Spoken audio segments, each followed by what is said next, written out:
Salam hormat untuk semuanya. Kami mengucapkan selamat kepada Anda karena telah memilih profesi sebagai guru. Apapun jalannya itu adalah panggilan yang Maha Kuasa kepada Anda untuk menjadi pendidik anak-anak bangsa. Secara teori, guru memiliki tugas utama mendidik, mengajar, membimbing, mengarahkan, melatih, menilai, dan mengevaluasi peserta didik. Namun bila dilihat dari bahasa Sanskerta, kata guru dimaknai sebagai orang yang senantiasa membawa sinar terang ke dalam kegelapan. Semakin gelap kondisi lingkungannya, semakin bermakna kehadiran guru. Selama ini, banyak yang beranggapan bahwa pekerjaan utama guru hanya menyampaikan materi ajar di depan kelas, hingga peserta didik menguasai dan kemudian mengujinya melalui hafalan. Padahal, setiap peserta didik adalah manusia yang unik, yang memiliki potensi yang berbeda satu dengan lainnya. Tugas gurulah untuk memberi ruang yang lebih luas kepada peserta didik untuk terus berkarya dan berkreasi menurut apa yang mereka minati, sehingga tumbuh sikap kreatif, sikap disiplin, produktif, dan ulet. Ki Hajar Dewantara menyebut posisi guru adalah tuntunan di dalam hidup tumbuhnya anak-anak. Guru harus bisa menuntun segala kodrat yang ada pada anak agar mereka sebagai manusia dan anggota masyarakat dapat mencapai keselamatan dan kebahagiaan yang setinggi-tingginya. Dengan peran yang begitu strategis, profesi guru kerap kali dipandang mulia. Nah, apakah Anda merasakan hal itu?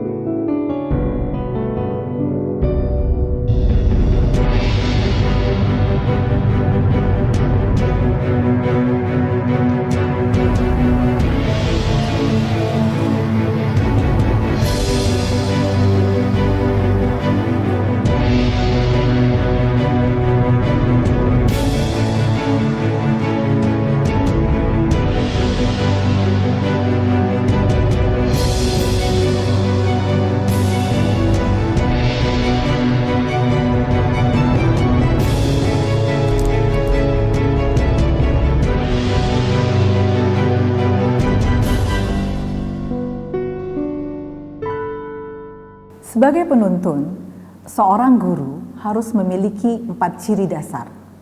Apa itu? Yang pertama, harus memiliki integritas. Yang kedua, bisa dipercaya. Yang ketiga, memiliki pengetahuan luas. Dan yang keempat, selalu menebar kebaikan. Tapi tahukah Anda, apa itu integritas?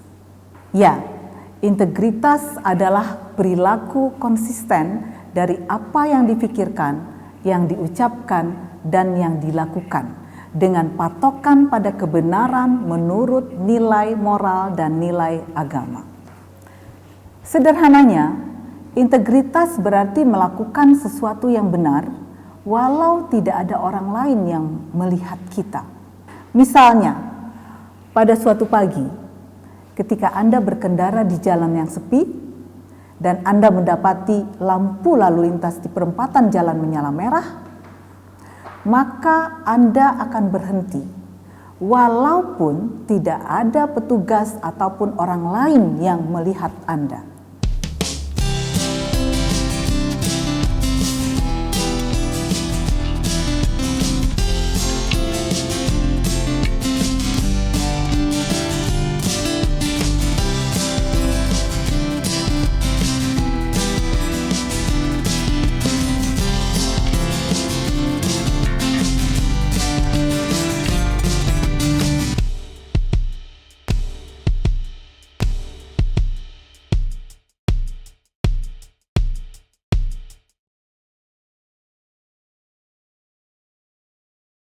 SMK Negeri 4 di Pasar sebelumnya sudah diberitahukan kepada pihak sekolah dan guru-guru juga.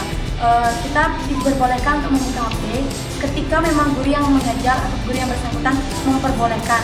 Dalam artian ketika kita mencari materi ke pelajaran, kita diperbolehkan. Masalah untuk kita menginginkan membuka WhatsApp atau tidaknya, kita tidak berani Pak, karena di sini tidak ada.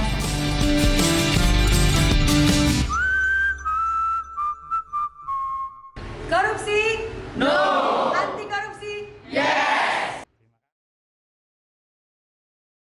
Sebagai pembawa terang, sudah sepatutnya guru menjadi contoh yang baik untuk peserta didik, termasuk dalam praktek perilaku berintegritas. Sederhananya, bila kita ingin mendidik murid bisa menghargai waktu dengan tidak terlambat datang ke kelas atau ke sekolah, maka guru pun harusnya tidak boleh terlambat sampai ke kelas, apapun alasannya. Dengan demikian, guru yang berintegritas akan berpotensi menghasilkan peserta didik yang juga berintegritas. Aku ini anak jujur, karena anak jujur itu anak hebat. Setiap pagi hari anak-anak datang sekolah, sampai di depan sekolah dia sudah melihat ada patung di sana, dua patung. Pertama adalah patung Ganesha, kedua adalah patung Dewi Saraswati. Kedua-duanya patung itu adalah melambangkan dewa ilmu pengetahuan. Yang satu dewa ilmu pengetahuan, Ganesha itu, yang satunya Dewi ilmu pengetahuan. Jadi begitu anak-anak sampai di sekolah, dia sudah terpikir dalam pikirannya yang ada adalah ilmu pengetahuan. Jadi anak-anak siap belajar, sehingga dia tunduk, hormat, sujud di depan dewa ilmu pengetahuan.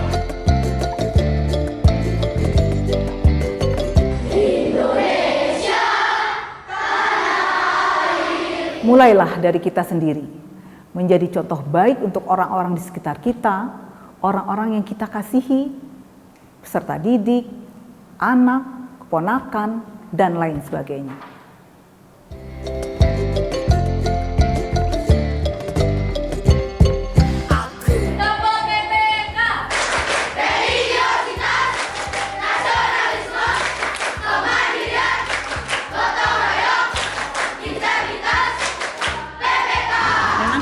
Tiap pagi kita ini adakan di sekolah itu Toko PPK biar ini anak-anak juga dapat melaksanakan dalam kehidupannya sehari-hari.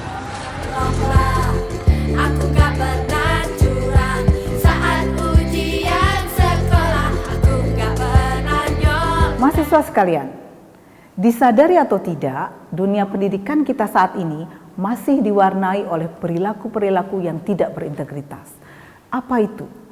Contohnya, melakukan markup nilai, melakukan kong kali kong, menyalahgunakan kebijakan zonasi, dalam mutasi guru, mutasi siswa, sertifikasi, pelaksanaan ujian termasuk ulangan harian, pengisian nilai raport, dan ketidakadilan dalam pelayanan kepada peserta didik. Jika demikian, berarti ada yang hilang di sekolah kita. Kemana integritas kita? Di mana pendidikan karakter kita? Budi pekerti dan pembiasaan kebaikan di sekolah. Apa tidak cukup keteladanan yang dicontohkan oleh guru-guru kita selama ini?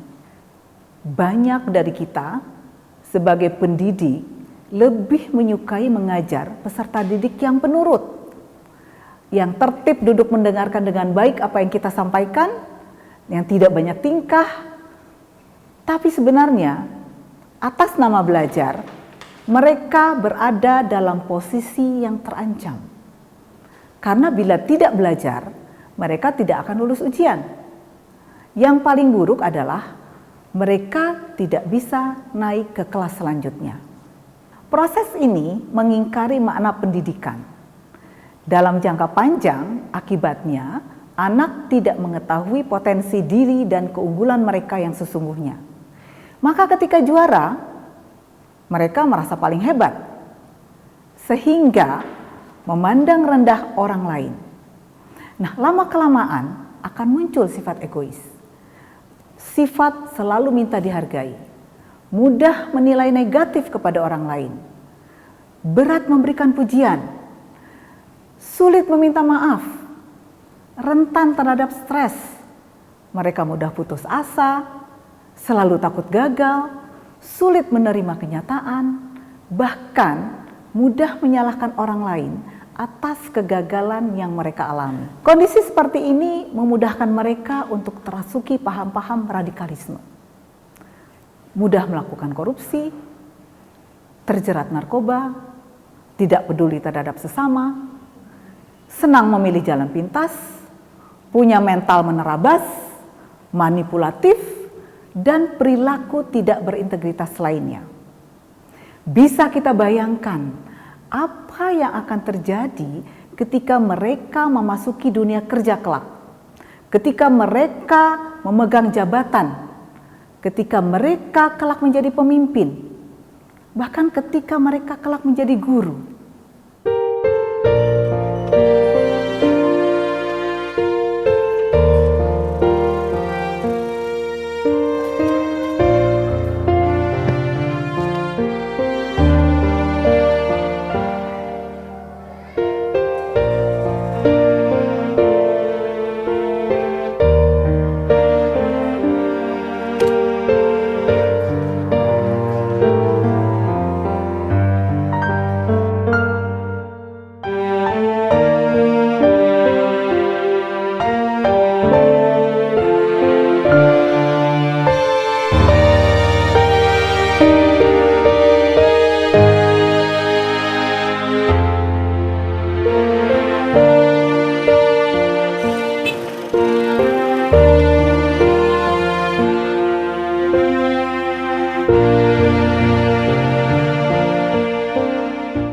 Di tengah segala persoalan yang mendera moral bangsa, perlu proses pendidikan yang berbeda. Dimulai dari cara pandang yang berbeda, diperlukan upaya yang tidak biasa dengan cara pandang yang juga tidak biasa. Inovasi sekolah kami sebut dengan Albert Idaman Spensa. Albert Idaman Spensa itu sebuah akronim dari alarm, kebersihan, ketertiban, dan kesehatan. Jadi setiap hari kami ada 3 alarm yang berbunyi. Ketika alarm itu berbunyi, untuk yang kebersihan, anak-anak memungut sampah yang berada di sekitarnya, dipungut, diambil, dibuang di tempat sampah. Kemudian ada alarm ketertiban. Kalau alarm itu berbunyi, anak-anak berdiri secara berpasangan untuk melihat ketertiban diri, mulai dari ujung rambut, potongan rambutnya, atributnya lengkap atau tidak, ikat pinggangnya, kemudian seragamnya sesuai dengan kebutuhan sekolah atau tidak, sampai tali sepatunya itu sesuai dengan tali yang sudah kita sepakati atau tidak sepatunya. Jadi itu untuk membiasakan menertibkan anak-anak setiap hari. Kemudian alarm berikutnya itu alarm kesehatan, karena anak-anak belajar mulai jam 7 sampai jam 3 sore dalam jangka waktu yang lama duduk itu kan tentu perlu peregangan-peregangan. Nah, kalau alarm itu bunyi, anak-anak berdiri kemudian melakukan peregangan-peregangan sederhana di kelasnya masing-masing antara 3 sampai 5 menit. Kalau sudah selesai, harapannya anak-anak kembali fresh untuk mengikuti belajar. Mahasiswa sekalian, pada dasarnya penguatan integritas itu merupakan pendidikan sikap, pendidikan nilai, dan pendidikan karakter yang memiliki sejumlah prinsip-prinsip yang harus dipenuhi. Prinsip pertama, mengubah pola pikir. Proses penguatan integritas tidak bisa dilakukan dengan pola pendidikan yang selama ini kita lihat dan kita lakukan. Perlu sebuah terobosan, inovasi, dan upaya yang tidak biasa. Prinsip yang kedua, diri pribadi sebagai kunci. Penguatan integritas adalah upaya untuk mengubah diri kita sendiri, bukan mengubah orang lain. Dengan menjadi pribadi yang berintegritas, orang lain akan meneladani dan menjadikan kita sebagai sumber inspirasi. Prinsip yang ketiga, yaitu capaian kompetensi yang sesuai dengan perkembangan anak. Pendidikan untuk anak harus sesuai dengan tahapan perkembangan anak. Dimulai dari pengenalan, penguatan kesadaran, pengalaman, dan penguatan berintegritas. Lalu prinsip yang keempat, bersifat mendasar dalam kehidupan manusia. Pembelajaran penguatan integritas harus dilakukan dalam semua aktivitas. Prinsip yang kelima, terkoneksi dengan keluarga dan masyarakat. Ki Hajar Dewantara menyebut 3 tempat pergaulan yang menjadi pusat pendidikan. Yang pertama adalah alam keluarga. Yang kedua, alam perguruan atau sekolah. Dan yang ketiga, alam pergerakan pemuda. Nah, yang ini meliputi teman bermain dan lingkungan masyarakat. Prinsip yang keenam, konsisten dalam setiap aktivitas. Penguatan integritas hanya bisa dilakukan, dibangun, diperkuat dalam suasana yang juga berintegritas. Sebagai pendidik, tidak bisa tidak. Kita harus bisa menjadi bagian yang tidak terpisahkan dari proses pengkondisian lingkungan belajar peserta didik yang berintegritas, baik di kelas maupun di sekolah. Prinsip yang ketujuh, yang terakhir, proses penguatan yang dilakukan terus-menerus perlu terus dijaga. Oleh karena itu, dibutuhkan indikator keterlaksanaan proses untuk memastikan semua berjalan dengan lancar. Sekolah adalah replika masyarakat masa depan. Maka sekolah harus ditempatkan sebagai lokomotif yang membawa perubahan bangsa ini. Mari kita bergerak aktif, melakukan perubahan dengan cara yang berbeda, dimulai dari pembangunan jiwa, pembangunan budaya yang diawali dari diri kita, kelas kita, dan sekolah kita.